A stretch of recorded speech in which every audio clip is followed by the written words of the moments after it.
اگر ذبح کرنے والا مسلمان ہے اور بسم اللہ پڑھنا بھول گیا تو اس کا ذبیحہ حلال ہے، کیونکہ وہ غیر اللہ کے نام پر ذبح نہیں کرے گا۔ اور پھر بسم اللہ اللہ اکبر پڑھنا چاہیے، یا بسم اللہ واللہ اکبر پڑھنا چاہیے، یا اللہ اکبر بسم اللہ پڑھنا چاہیے۔ تو یہ تمام کے تمام الفاظ پڑھنا درست ہیں، اس میں کوئی حرج نہیں ہے۔ دوسری بات یہ ہے کہ اگر کسی آدمی نے بسم اللہ پڑھی تو اس کے بعد پھر اسے اور کوئی کام نہیں کرنا چاہیے، وقفہ نہیں کرنا چاہیے، گیپ نہیں رکھنا چاہیے۔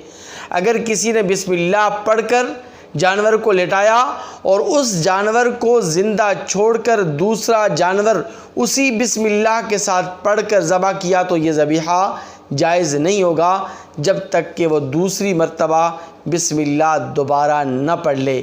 اس لیے اس چیز کا خیال رکھنا بہت زیادہ ضروری ہے۔